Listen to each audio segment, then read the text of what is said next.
Alhamdulillahi Rabbil Alamin. Wassalatu wassalamu ala Sayyidina Muhammadin wa alihi wa sahbihi ajma'in. Amma ba'd. Faqad qala Allah Ta'ala fil Qur'anil Azim wa fil Qur'anil Majid.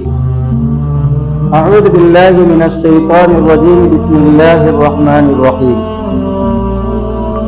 الذين هم عن صلاتهم ساهون الذين هم يراءون ويمنعون الماعون صدق الله العلي العظيم. وقال النبي صلى الله عليه وسلم أسرع الناس سرقة الذي يسرق من الصلاة لا يتم ركوعها ولا سجودها أو كما قال عليه الصلاة والسلام. அகிலத்தார்களை படைத்து பரிபாலிக்கக்கூடிய அல்லாஹ் ஒருவனுக்கே புகழும் புரட்சியும் உண்டாகட்டுமாக. இன்னும் இறைவனுடைய சாந்தியும் சமாதானம் கண்மணி நபிகள் நாயகம் ஸல்லல்லாஹு அலைஹி வஸல்லம் அவர்களின் மீதும் இன்னும் அவர்களுடைய அடிச்சுவடுகளை வலுவாது தழுவாது பற்றி பிடித்துக் கொண்ட அத்தனை பேர்களின் மீதும் இறைவனுடைய சாந்தியும் சமாதானமும் என்றென்றும் நீதி நிலவற்றுமாக. குறிப்பாக இந்த மஜ்லிஸில் அமர்ந்திருக்கக்கூடிய நம்மவர்களின் மீதும் இன்னும் இந்த பள்ளிக்கு வர இருக்கின்ற நல்லடியார்களின் மீதும் இறைவனுடைய சாந்தியும் சமாதானமும் என்றென்றும் நீதி நிறுவட்டுமாக.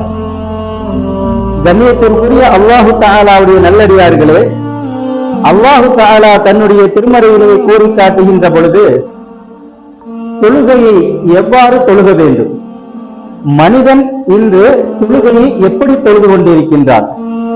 இன்ன ஸலாத்த கானத் அலல் முஃமினீன கிதாபம் மவ்கூதா. நிச்சயமாக தொழுகை விசுவாசிகளின் மீது நேரம் கொடுக்கப்பட்டு, அதாவது இந்த தொழுகையை இந்த நேரத்தில் தொழுக வேண்டும் என்று கடமையாக்கப்பட்டுள்ளதாக அல்லாஹு தஆலா தன்னுடைய திருமறையிலே கூறி காட்டுகின்றான். அது மட்டுமின்றி மற்றொரு இடத்தில் அல்லாஹு தஆலா தன்னுடைய திருமறையிலே கூறி காட்டுகின்ற பொழுது அல்லதீனஹும் அன் ஸலாத்திஹிம் சாஹூன். இந்த தொழுகையை எவ்வாறு மனிதர்கள் தொழுகின்றார்கள், மிகவும் பொறுப்போக்காக, அதாவது தொழுகையில் திருடக்கூடியவர்களாக இருக்கின்றார்கள் என்று அல்லாஹு தஆலா தன்னுடைய திருமறையிலே கூறி காட்டுகின்றார். இதையே நபிகள் நாயகம் ஸல்லல்லாஹு அலைஹி வஸல்லம் அவர்கள் கூறி காட்டுகின்ற பொழுது மக்களில் மிகவும் மோசமான திருடன் யார் என்று சொன்னால் தொழுகையில் திருடுபவன். அவன் அதன் ருக்குவையும் சுஜூதையும் திருடக்கூடியவனாக இருக்கின்றான் என்று நாயகம் ஸல்லல்லாஹு அலைஹி வஸல்லம் அவர்கள் கூறி காட்டுகின்றார். அதாவது ஒரு மனிதன் இந்த உலகத்தில் படைத்ததற்குண்டான நோக்கம் அல்லாஹ்வை வணங்குவதற்காக. அந்த வணக்க வழிபாடுகள் எவ்வாறு இருக்க வேண்டும் என்பதை அல்லாஹ் தஆலா அவனுடைய திருமறையின் மூலமாகவும் அதை நபிகள் நாயகம் ஸல்லல்லாஹு அலைஹி வஸல்லம் திரு வாசகங்களின் மூலமாகவும் இதை தெளிவாக குறிப்பிட்டு காட்டுகின்றார்கள். அவ்வாறு இருக்க மனிதனுடைய நிலைகள் எவ்வாறு இருக்கின்றது என்று நாம் சிந்தித்து பார்க்க கடமைப்பட்டிருக்கின்றோம். கண்ணியத்திற்குரிய அல்லாஹ் தஆலாவுடைய நல்லடியார்களே, நாயகம் ஸல்லல்லாஹு அலைஹி வஸல்லம் அவர்கள் ஒரு பள்ளியில் அமர்ந்து இருக்கின்றார்கள். அப்பொழுது அந்த சபையில் ஒரு மனிதர் வருகின்றார். அந்த பள்ளியில் தொழுவதற்காக ஒரு மனிதர் வருகின்றார். தொழுது முடித்துவிட்டு நாயகம் ஸல்லல்லாஹு அலைஹி வஸல்லம் அவர்களிடத்திலே வந்து ஸலாத்தை கூறுகின்றார். அஸ்ஸலாமு அலைக்கும் யா ரசூலல்லாஹ் என்று ஸலாத்தை கூறுகின்றார். அப்பொழுது நாயகம் ஸல்லல்லாஹு அலைஹி வஸல்லம் அவர்கள் வ அலைக்கும் ஸலாம் வ ரஹ்மத்துல்லாஹி வ பரக்காத்துஹு என்று கூறிவிட்டு அந்த சஹாபியை பார்த்து, அந்த மனிதரை பார்த்து நாயகம் ஸல்லல்லாஹு அலைஹி வஸல்லம் அவர்கள் கேட்கின்றார்கள், நீங்கள் என்ன செய்தீர்கள்? யா ரசூலல்லாஹ், நான் தொழுது விட்டு வந்தேன் என்று கூறுகின்றார்கள். நீங்கள் தொழவில்லை, மறுபடியும் சென்று தொழுது வாருங்கள் என்று கூறுகின்றார்கள். அந்த சஹாபியும் மறுபடியும் தக்பீரை கட்டி தொழுது முடித்துவிட்டு நாயகம் ஸல்லல்லாஹு அலைஹி வஸல்லம் அவர்களிடத்தில் வந்து ஸலாத்தை கூறுகின்றார்கள். நாயகம் ஸல்லல்லாஹு அலைஹி வஸல்லம் அவர்கள் மறுபடியும் கேட்கின்றார்கள், நீங்கள் என்ன செய்தீர்கள் என்று. யா ரசூலல்லாஹ், நான் தொழுது விட்டு வருகின்றேன் என்று அந்த சஹாபி கூறுகின்றார். நீங்கள் தொழவில்லை, மறுபடியும் தொழுது வாருங்கள் என்று கூறுகின்றார். இதுபோன்று அந்த சஹாபி 3 முறை தொழுதற்கு வருகின்றார்கள். 3 முறை தொழுதற்கு பிறகும் நாயகம் ஸல்லல்லாஹு அலைஹி வஸல்லம் அவர்கள் அந்த சஹாபியை பார்த்து கூறுகின்றார்கள், நீங்கள் தொழவில்லை, நீங்கள் தொழுது விட்டு வாருங்கள் என்று கூறுகின்ற பொழுது அந்த சஹாபி கூறுகின்றார், யா ரசூலல்லாஹ், என்னால் இயலவில்லை, யா ரசூலல்லாஹ், எனக்கு எவ்வாறு தொழுக வேண்டும் என்று தெரியவில்லை, எனக்கு தொழுவதற்கு கற்றுத்தாருங்கள் என்று அந்த சஹாபி கேட்கின்றார். நாயகம் ஸல்லல்லாஹு அலைஹி வஸல்லம் அவர்கள் கூறுகின்றார்கள், நீங்கள் ருக்கூ செய்ததின் முறை தவறு, நீங்கள் சுஜூது செய்ததின் முறை தவறு என்று நான் சொல்லவில்லை, மாறாக நீங்கள் தொழுவதினுடைய முறையே தவறு. ஏனென்றால் தொழுகை என்பது உடலுக்கு மட்டும் கிடையாது, தொழுகை என்பது உங்கள் உள்ளம் சார்ந்தது. ஆகையால் நீங்கள் நிதானமாக தொழுங்கள், நிலையில் நிதானமாக இருங்கள், ருக்குவில் நிதானமாக இருங்கள், சுஜூதில் நிதானமாக இருங்கள். நீங்கள் நிதானத்துடன் ஓதுங்கள், என்ன ஓதுகிறோம் என்பதை கவனித்து ஓதுங்கள், அப்பொழுதுதான் உங்கள் தொழுகை பரிபூரணமாகும் என்று அந்த சஹாபிக்கு நாயகம் ஸல்லல்லாஹு அலைஹி வஸல்லம் அவர்கள் கூறி காட்டினார்கள் என்று சொன்னால், நம்மளுடைய தொழுகை எவ்வாறு இருக்கின்றது என்று நாம் சிந்தித்து பார்த்து கடமைப்பட்டிருக்கின்றோம். கண்ணியத்திற்குரிய அல்லாஹு தஆலாவுடைய நல்லடியார்களே, இன்று நம்மளுடைய தொழுகை எவ்வாறு இருந்து கொண்டிருக்கின்றது? நாம் உடலை வைத்து நாம் தொழுது கொண்டிருக்கின்றோமா, அல்லது உடல் மட்டும் தொழுது கொண்டிருக்கின்றது, உதடுகள் ஓடிக்கொண்டு இருக்கின்றது, உள்ளம் என்ன செய்து கொண்டிருக்கின்றது என்று நாம் சிந்தித்து பார்க்கிறோம். நாம் தொழுகை உடலுக்கு சார்ந்ததா அல்லது உள்ளம் சார்ந்ததா என்று நாம் சிந்தித்து பார்க்கிறோம். கண்ணியத்திற்குரியவர்களே, உடல் தொழுகின்றது, உதடு ஓதுகின்றது, ஆனால் உள்ளம் மட்டும் எங்கெங்கெல்லாம் அலைப்பாகின்றது என்று நாம் சிந்தித்து பார்க்க வேண்டும். மனிதன் மட்டும்தான் நின்ற இடத்தில் இருந்து கொண்டு, அவன் உட்கார்ந்த இடத்தில் இருந்து கொண்டு, பாஸ்போர்ட் இல்லாமல், டிக்கெட் இல்லாமல் இந்த அகிலம் முழுவதும் சுற்றி தெரியக்கூடிய ஆற்றலை இந்த மனிதன் மட்டும் பெற்றிருக்கின்றான்.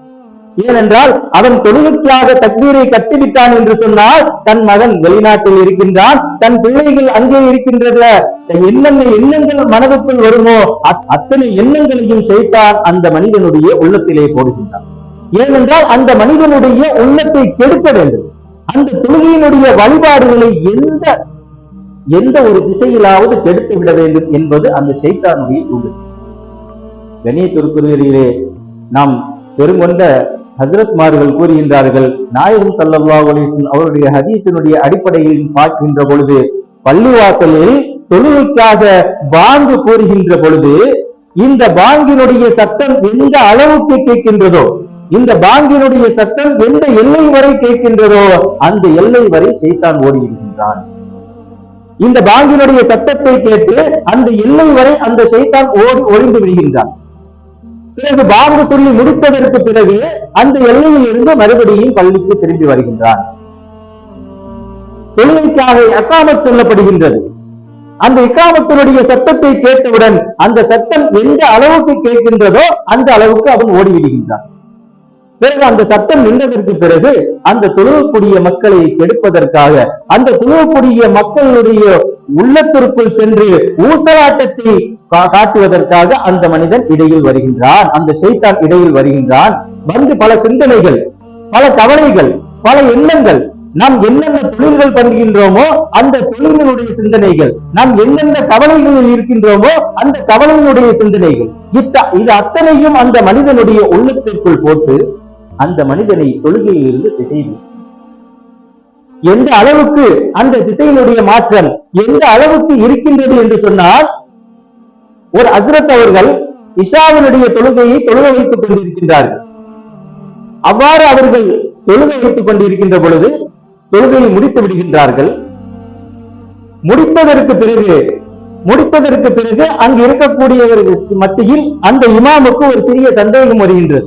என்னவென்றால், நாம் 4 ரக்காயத்து தொழுக வைத்தோமா அல்லது 3 ரக்காயத்து தொழுக வைத்தோமா? நாம் 4 ரக்காயத்துகள் தொழுக வைத்தோமா அல்லது 3 ரக்காயத்துகள் தொழுக வைத்தோமா என்று அந்த இமாமுக்கு பின்ன ஒரு தயக்கம், ஒரு சந்தேகம் வருகின்றது. பின் திரும்பி அங்கு இருக்கக்கூடியவர்களுக்கு மத்தியிலே கேட்கின்றார். அங்கு பின்னாடி தொழுக மனிதர்களிடத்திலே கேட்கின்றார்கள், நான் 3 ரக்காயத்து தொழுக வைத்தேனா அல்லது 4 ரக்காயத்து தொழுக வைத்தேனா என்று சந்தேகத்தில் கேட்கின்றார்கள். அதில் சிலர் நீங்கள் 4 ரக்காயத் என்கின்றார்கள், சிலர் கவனிக்கவில்லை என்கின்றார்கள், சிலர் 3 ரக்காயத் என்கின்றார்கள். அதில் ஒரு மனிதர் மட்டும் எழுந்து நின்று ஆணித்தரமாக அடித்து கூறுகின்றார், ஹஜ்ரத் அவர்களே, நீங்கள் 3 ரக்காயத்து தான் தொழுது வைத்தீர்கள் என்று ஆணித்தரமாக அடித்து கூறுகின்றார். அப்பொழுது அங்கு இருக்கக்கூடிய அத்தனை பேரையும் கேட்கின்றார்கள், எவ்வாறு நீ இவ்வளவு உறுதியாக கூறுகின்றாய் என்று கேட்கின்ற பொழுது அந்த மனிதர் மிகவும் தெளிவாக கூறுகின்றார், ஹஜ்ரத் அவர்களே, நான் 4 கடைகள் வைத்திருக்கின்றேன். நான் 4 கடைகள் வைத்திருக்கின்றேன். அந்த 4 கடைகளுடைய கணக்கு வழக்குகளையும் தினமும் இஷாவுடைய தொழுகையிலே நான் கணக்கு வழக்குகளை சரிபார்ப்பவனாக இருந்து கொண்டிருக்கின்றேன். அவ்வாறு நீங்கள் இன்று தொழுகை வைத்திருக்கின்ற பொழுது 3 கடையினுடைய கணக்குகளை நான் பார்த்து முடித்து விட்டேன். இன்னும் ஒரு கடையினுடைய கணக்கு வழக்குகள் மிச்சமாக இருக்கின்றது. ஆகையால் நீங்கள் 3 ரக்காயத்து தான் தொழுகை வைத்தீர்கள் என்று கூறி காட்டுகின்றார்கள் என்று சொன்னால், இந்த மனிதர்களுடைய நிலைமை எவ்வாறு இருக்கின்றது, இந்த மனிதர்களுடைய சிந்தனை எவ்வாறு இருக்கின்றது? தொழுகை என்பது அல்லாஹுவை வணங்குவதற்கா அல்லது தொழுகை என்பது கணக்கு வழக்கு பார்ப்பதற்கா என்று நாம் சிந்தித்து பார்க்க வேண்டும். இவ்வாறு தொழுகையினுடைய நிலைமையினுடைய அல்லாஹ் தஆலா ஒரு கணக்கு வழக்கை போட்டு வைத்திருக்கின்றான். கண்டிப்பாக அதற்குண்டான கூலியை கொடுத்து விடுவார்.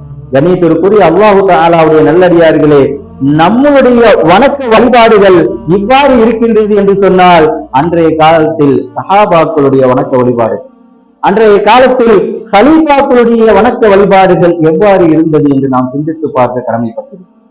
இப்ராஹிம் இப்னு அதுகம் என்று சொல்லக்கூடிய ரஹ்மத்துல்லாஹி அலைஹி அவர்களுடைய வாழ்க்கையில் நடந்த ஒரு சம்பவம். அவர்கள் வீட்டிற்கு வந்து கேட்கின்றார்கள், வீட்டில் சாப்பிடுவதற்கு என்ன இருக்கின்றது என்று தன்னுடைய மனைவியிடத்திலே கேட்கின்றார்கள். மனைவி அவர்கள் கூறுகின்றார்கள், சாப்பிடுவதற்கு ஒன்றுமில்லை, பாத்திரங்கள் அத்தனையும் காலியாக இருக்கின்றது என்று கூறுகின்றார்கள். இப்ராஹிம் இப்னு அதுகம் ரஹ்மத்துல்லாஹி அலைஹி அவர்கள் தொழுது விட்டு வருவோம் என்று பள்ளிக்கு சென்று அல்லாஹ்வை தொழுது விட்டு மறுபடியும் வீட்டிற்கு வந்து கேட்கின்றார்கள், இப்பொழுது சாப்பிடுவதற்கு என்ன இருக்கு என்று கேட்கின்ற பொழுது அதே பதிலை மனைவி அவர்கள் கூறுகின்றார்கள். அதாவது, நீங்கள் அப்பொழுது என்ன கேட்டீர்களோ அதே பதிலைத்தான் நான் கூறுகின்றேன், வீட்டில் சாப்பிடுவதற்கு ஒன்றும் இல்லை, பாத்திரங்கள் அத்தனையும் காலியாக இருக்கின்றது என்று கூறுகின்றார்கள். இப்ராஹிம் இப்னு அதுகம் ரஹ்மத்துல்லாஹி அலைஹி அவர்கள், அப்படி என்றால் நாம் ஒழுங்காக தொழுகவில்லை, இறை அச்சத்துடன் தொழுகவில்லை என்ற எண்ணத்தில் மறுபடியும் பள்ளிக்கு சென்று தக்பீரை கட்டி தொழுகையை நிறைவேற்றுகின்றார்கள். 2வது முறையாக தொழுதுவிட்டு வீட்டிற்கு வந்து கேட்கின்ற பொழுது மனைவியினிடத்திலிருந்து அதே பதிலை எதிர்பார்க்கின்றார்கள். 3வது முறையாக பள்ளிக்கு சென்று அந்த மனிதர் அவர்கள் தொழுதுவிட்டு மனைவியினிடத்திலே வந்து கேட்கின்றார்கள். அப்பொழுது மனைவி கூறுகின்றார், இப்ராஹிம் இப்னு அதுகமே, ஒரு பாத்திரத்தில் இருந்து, ஒரு ரிவாயத்தில் இருந்து பாத்திரம் என்று வருகின்றது, மற்றொரு இடத்தில் திருகை என்று வருகின்றது. அந்த திருகையில் இருந்து மாவு வந்து கொண்டே இருக்கின்றது. ஒவ்வொரு பாத்திரங்களாக பிடித்து வைக்கின்றேன், பாத்திரங்கள் அத்தனையும் நிறைந்து விட்டது, மறுபடியும் அந்த மாவு வந்து கொண்டே இருக்கின்றது. கண்ணியத்திற்குரியவர்களே, சிந்தித்து பாருங்கள். தொழுது அல்லாஹ்விடத்தில் கண்டிப்பாக கேளுங்கள், அல்லாஹு தஆலா கண்டிப்பாக கொடுப்பான். இதைத்தான் நாயகம் ஸல்லல்லாஹு அலைஹி வஸல்லம் அவர்களும் கூறி காட்டினார்கள். அன்றைய காலத்தில் சஹாபாக்களுக்கு அல்லாஹு தஆலா நேரடியாக இதை காட்டி கொடுத்தார். அவர்கள் அந்த திருகையில் பார்க்கின்றார்கள், மாவு வந்து கொண்டே இருக்கின்றது, எந்த இடத்தில் இருந்து மாவு வருகின்றது என்று அந்த திருக்கையை எடுத்து பார்க்கின்ற பொழுது வந்த மாவு நின்று விடுகின்றது. இந்த விஷயத்தை நாயகம் ஸல்லல்லாஹு அலைஹி வஸல்லம் அவருடைய காதுக்கு எட்டி வைக்கின்ற பொழுது நாயகம் ஸல்லல்லாஹு அலைஹி வஸல்லம் அவர்கள் கூறுகின்றார்கள், இப்ராஹிம் இப்னு அதுகம் ரஹ்மத்துல்லாஹி அலைஹி அவர்கள் அந்த திருக்கையை எடுத்து பார்க்காமல் இருந்திருந்தால் இந்த அகிலம் முடியும் வரை, அதாவது இந்த கியாமத் நாள் வரை அந்த திருக்கையில் இருந்து மாவு வந்து கொண்டே இருக்கும், அல்லாஹ்வுடைய ரிஸ்கை அத்தனை பேர்களும் சாப்பிட்டு இருப்பார்கள் என்று கூறி காட்டினார்கள் என்று சொன்னால், அவர்களுடைய வணக்க வழிபாடுகள் எவ்வாறு இருந்தது என்பதை நாம் சிந்தித்து பார்க்க வேண்டும். கண்ணியத்திற்குரிய அல்லாஹு தஆலா அவருடைய நல்லடியார்கள், தொழுகை மிகவும் முக்கியமான ஒரு விஷயமாக இருக்கும். இந்த தொழுகையை மனிதன் எவ்வாறு தொழுக வேண்டும், எந்த நிலைமையில் தொழுக வேண்டும் என்பதை நாம் சிந்தித்து பார்க்கிறோம். ஹஜ்ரத் உமரே ஃபாரூக் ரலியல்லாஹு தஆலா அன்ஹு அவர்கள் சுபுஹுடைய தொழுகையை நிறைவேற்றுவதற்காக ஒது செய்துவிட்டு தொழுகையை நடத்தி கொண்டிருக்கின்றார்கள். அவர்கள் இமாமத் செய்து தொழுகையை நடத்திக் கொண்டிருக்கின்ற தருணத்தில் அங்கு இருக்கக்கூடிய ஒரு ஷியா அபுலுவா பைரோஸ் என்ற ஒரு ஷியா கூட்டத்தை சேர்ந்த ஒரு மனிதன், ஒரு அடிமை என்ன செய்து விட்டான் என்று சொன்னால், உமரே ஃபாரூக் ரலியல்லாஹு தஆலா அன்ஹு அவர்களை தாக்க வேண்டும், உமரே ஃபாரூக் ரலியல்லாஹு தஆலா அன்ஹு அவர்களை கொலை செய்ய வேண்டும். ரசூலுல்லாஹ்வுடைய காலத்திற்கு பிறகு அவர்கள் தொழுது கொண்டிருக்கின்ற பொழுது அவர்களை எப்படியாவது கொல்ல வேண்டும் என்ற திட்டத்தோடு ஒரு கத்தியை தயார் செய்கின்றனர். அந்த கத்தி எவ்வாறு இருக்கும் என்று சொன்னால், இரு புறங்களிலும் மிகவும் கூர்மையாக இருக்கக்கூடிய கத்தி, நடுவிலே புடியை வைத்துக் கொண்டு நடுவில் பிடிக்கக்கூடிய ஒரு கத்தி, இரு புறங்களும் மிகவும் கூர்மையாக இருக்கின்றது. அந்த கூர்மையில் நஞ்சை தடவுகின்றான். அந்த கூர்மையில் நஞ்சை தடவி உமரே ஃபாரூக் ரலியல்லாஹு தஆலா அங்கு அவர்கள் தொழுது கொண்டு இருக்கின்ற பொழுது அவர்களுடைய வயிற்றை குத்தி கிழிக்கின்றான். சுப்ஹானல்லாஹ். அவர்களுடைய குடல்கள் தொங்குகின்றது, இரத்தம் அந்த மஜ்லிஸ் முழுவதும் ஓடுகின்றது. அன்றைய காலத்தை நினைத்து பாருங்கள். சுபுகளுடைய நேரம் என்று சொன்னால் இப்பொழுது இருக்கக்கூடியது போன்று பள்ளிவாசல்கள் ஜொலிப்பதல்ல. இப்படி இருக்கக்கூடிய காலங்கள் போன்று விளக்குகளோ அல்லது மின் விசிறிகளோ அன்றைய காலகட்டத்தில் கிடையாது. மாறாக போக்கஸ் லைட்டுகளும் கிடையாது. அவர்களுடைய தொழுகை எந்த அளவுக்கு மின்னியது, எந்த அளவுக்கு பிரகாசம் கொடுத்தது என்று சொன்னால், அவர்களுடைய இறை அச்சத்தின் மூலமாக அந்த இடம் பிரகாசம் கொடுத்தது. அந்த அளவுக்கு ஒரு தொழுகையில் தொழுது கொண்டிருக்கின்ற பொழுது அந்த மனிதர் உமர் ரலியல்லாஹு தஆலா அன்ஹு அவர்களை குத்தி விடுகின்றார். உமர் ரலியல்லாஹு தஆலா அன்ஹு அவர்களை குத்தியதற்கு பிறகு அங்கு இருக்கக்கூடிய சஹாபாக்கள் அவரை தடுப்பதற்காக முயல்கின்ற பொழுது 12 சஹாபாக்களை அந்த மனிதன் குத்தி விடுகின்றார். அதில் 6 சஹாபாக்கள் அதே இடத்தில் உயிரை விடுகின்றார். உமர் ஃபாரூக் ரலியல்லாஹு தஆலா அன்ஹு அவர்கள் 2வது ரக்காயத்து தொழுவதற்கு முன்பு மயங்கி விழுந்து விடுகின்றார். அவர்களுடைய உடலை அவர்களுடைய வீட்டுக்கு சென்று கொண்டு போய் வைத்து வைத்தியம் செய்கின்றார்கள். எந்த அளவுக்கு என்று சொன்னால், அவர்களுடைய உடல் தொங்குகின்றது. அவர்களுடைய உடல்களை சரியில்லாததன் காரணத்தினால் அவர்களுக்கு மருந்துகள் கொடுத்தால் அந்த மருந்துகள் அத்தனையும் அந்த குடல் வழியாக வெளியே வருகின்றது. அப்படிப்பட்ட சூழ்நிலையில் உமர் ரலியல்லாஹு தஆலா அன்ஹு அவர்கள் கண் விழித்து பார்க்கின்றார்கள். இன்றைய காலத்தில் மனிதர்களுக்கு அடிபடுகின்றது, வியாதிகள் வருகின்றது, கவலைகள் வருகின்றது, கஷ்டங்கள் வருகின்றது. அத்தனை இருந்தாலும் எனக்கு உடம்பு சரியில்லை, அதனால் தொழுவதற்கு வர முடியவில்லை. எனக்கு வியாபாரத்தில் நான் பிஸியாக இருந்து விட்டேன், அதனால் நான் தொழுகைக்கு வர முடியவில்லை. என்னுடைய கடையை பார்ப்பதற்கு ஆள் இல்லை, அதனால் நான் தொழுகைக்கு வரவில்லை. இத்தனை காரணங்கள் இந்த காலத்திலே கூறுகின்றார்கள். அன்றைய காலத்தில் உமரே ஃபாரூக் ரலியல்லாஹு தஆலா அன்ஹு அவர்கள் மயக்கத்திலிருந்து கண் விழிக்கின்றார்கள். கண் விழித்தவுடன் அங்கு இருக்கக்கூடிய சஹாபாக்கள் இடத்திலே கேட்கின்றார்கள், நான் தொழுது முடித்து விட்டேனா? எழுந்தவுடன் அவர்கள் கேட்ட வார்த்தை, நான் தொழுது முடித்து விட்டேனா என்று கேட்கின்றார்கள். அதற்கு சஹாபாக்கள் கூறுகின்றார்கள், உமரே, நீங்கள் ஒரு ரக்காயத்தை பூர்த்தியாக தொழுது விட்டீர்கள், 2வது ரக்காயத்து தொழுகின்ற பொழுது மயக்கம் போட்டு கீழே விழுந்து விட்டீர்கள் என்கின்ற பொழுது நான் தொழுக வேண்டும் என்ற எண்ணத்தில் மறுபடியும் எழுந்து தக்கீரை கட்டுகின்றார். எந்த நிலைமையில்? உடல் அருந்து தொங்குகின்றது, இரத்தம் ஓடுகின்றது, அதிலிருந்து அவர்கள் சாப்பிட்ட மருந்துகள் வழிந்து ஓடிக்கொண்டிருக்கின்றது. அந்த நிலையிலும் தொழுகையை நிறைவேற்ற வேண்டும் என்ற எண்ணத்தில் எழுந்து தக்கீரை கட்டுகின்றார். அவரால் இயலவில்லை, அவரால் தொழுவதற்கு முடியவில்லை. மறுபடியும் மயக்க போட்டு விழுகின்றார். சிறிது நேரம் கழித்து எழுந்திருக்கின்றார். அப்பொழுது தொழுவதற்காக தக்பீர் கட்டுகின்றார். இது போன்று 3 முறை விழுந்து 4வது முறை தக்பீரை கட்டி 2 ரக்காயத்தையும் தொழுது விட்டு இறைவனுக்கு நன்றி சொல்கிறார். யா அல்லாஹ், இந்த தொழுகையை எனக்கு பரிபூர்ணமாக ஆக்கி கொடுத்ததற்கு நான் நன்றி செய்கிறேன் என்று சொன்னார்கள். என்று சொன்னால் அவர்களுடைய வணக்க வழிபாடுகள் எந்த அளவுக்கு இருந்தது, நம்மளுடைய வணக்க வழிபாடுகள் எவ்வாறு இருக்கின்றது என்று நாம் சிந்தித்து பார்க்க கடமைப்பட்டிருக்கிறது. கண்ணியத்திற்குரிய அல்லாஹு தஆலாவுடைய நல்லடியார்களே, அல்லாஹு தஆலா தன்னுடைய திருமறையிலே கூறி காட்டுகின்ற பொழுது, இன்ன ஸலாத்த தன்ஹா அனில் ஃபஹ்ஷாய் வல் முன்கர், அதாவது இந்த தொழுகை எப்படிப்பட்டது என்று சொன்னால், ஒரு மனிதன் தொழுகையை சரியாக செய்தான் என்று சொன்னால் அந்த தொழுகை அவனை மானக்கேடான விஷயங்களிலிருந்து தடுக்கின்றது.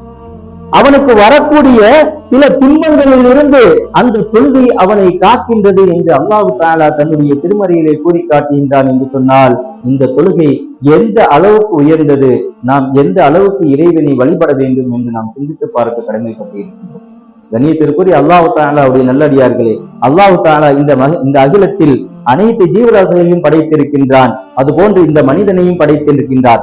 இந்த மனிதனை படைத்ததற்குண்டான நோக்கம் என்னவென்று சொன்னால், அவனை வணங்குவதற்காகவே படைத்திருக்கின்றேன். அப்படி இருக்கின்ற பொழுது நாம் அத்தனை பேர்களும் அவனை வணங்குகின்றோமா? அதிகமாக வணங்க சொல்லி அல்லாஹு தஆலா சொல்லவில்லை. எந்த அளவுக்கு வழங்குகள் என்று, அதாவது ஒரு நேரத்தை நிர்ணயம் செய்து இந்த நேரத்துக்குள் நீங்கள் தொழுது கொள்ளுங்கள் என்பதையும் அல்லாஹு தஆலா தெளிவாக குறிப்பிட்டு காட்டுகின்றார். ஒரு தடவை நாயகம் ஸல்லல்லாஹு அலைஹி வஸல்லம் அவர்கள் சுபஹ் தொழுது விட்டு வீட்டில் இருந்து செல்கின்றார். ஜுபைரியா ரலியல்லாஹு தஆலா அன்ஹு அவர்களுடைய மனைவியார் வீட்டில் இருந்து சுபஹ் தொழுது விட்டு சென்று லுஹருடைய நேரத்தில் வீட்டிற்கு வருகின்றார். நாயகம் ஸல்லல்லாஹு அலைஹி வஸல்லம் அவர்கள் சென்றதில் இருந்து அம்மையார் அவர்கள் இபாதத்திலேயே திக்ருடைய மஜ்லிஸிலேயே அமர்ந்திருக்கின்றார்கள். எவ்வளவு நேரம் என்று சொன்னால், மறுபடியும் ரசூலுல்லாஹி ஸல்லல்லாஹு அலைஹி வஸல்லம் அவர்கள் வரும் வரை. லுஹருடைய நேரத்திலே நாயகம் ஸல்லல்லாஹு அலைஹி வஸல்லம் அவர்கள் வீட்டுக்கு வருகின்றார்கள். அவ்வாறு வருகின்ற பொழுது அம்மையாரிடத்திலே கேட்கின்றார்கள், நீங்கள் என்ன செய்து கொண்டிருக்கின்றீர்கள் என்று கேட்கின்ற பொழுது ஜுபைரியா ரலியல்லாஹு தஆலா அன்ஹு அவர்கள் கூறுகின்றார்கள், யா ரசூலுல்லாஹ், நீங்கள் சென்றதில் இருந்து மறுபடியும் வரும் வரைக்கும் அல்லாஹ்வை நான் திக்ர் செய்து கொண்டிருந்தேன், அல்லாஹ்வை நான் வணங்கி கொண்டிருந்தேன் என்று கூறுகின்ற பொழுது நாயகம் ஸல்லல்லாஹு அலைஹி வஸல்லம் அவர்கள் கூறி காட்டுகின்றார்கள், அதாவது நீங்கள் இவ்வளவு நேரம் வணங்கினீர்கள் அல்லவா, இதைவிட ஒரு சின்ன விஷயத்தை நான் கற்றுக் கொடுக்கின்றேன். சுப்ஹானல்லாஹி வ பிஹம்திஹி அதத கல்கிஹி வ ரிதா நஃப்ஸிஹி வ ஸினத அர்ஷிஹி வ மிதாத கலிமாத்தி. இந்த துஆவை 3 தடவை ஓதினால், நான் இடையில் இந்த துஆவை 3 தடவை ஓதினேன். நீங்கள் சுபூனுடைய வேளையில் இருந்து துஹருடைய வேளை வரை எவ்வளவு அமல்கள் செய்தீர்களோ அதை விட பன்மடங்கு நன்மையை நான் செய்துவிட்டேன் என்று நாயகம் ஸல்லல்லாஹு அலைஹி வஸல்லம் அவர்கள் கூறி காட்டுகிறார். ஆக இரவு முழுவதும் தொழுவதை அல்லாஹ் விரும்பவில்லை, நாள் முழுவதும் தொழுவதை அல்லாஹ் விரும்பவில்லை. மாறாக தொழுவக்கூடிய நேரத்தில், சரியாக தொழுவக்கூடிய நேரத்தில் இறைவனை நினைத்து அச்சத்தோடு சிறிது நேரம் வணங்கினாலும் அல்லாஹ் தஆலா அந்த தொழுகையை புரிந்து கொள்கின்றான் என்பதை மனதில் வைத்துக் கொண்டு இன்ஷா அல்லாஹ் அல்லாஹுவை 5 நேரமும் தொழக்கூடிய பாக்கியத்தை நம் அனைவர்களுக்கும் அல்லாஹு தஆலா தந்து அருள் புரிவானாக என்று கேட்டுக்கொண்டு என்னுடைய உரையை முடித்துக் கொள்கிறேன். வ ஆகிரு தவானா அனில் ஹம்துலில்லாஹி ரப்பில் ஆலமீன். அஸ்ஸலாமு அலைக்கும் வ ரஹ்மத்துல்லாஹி வ பரகாத்துஹு.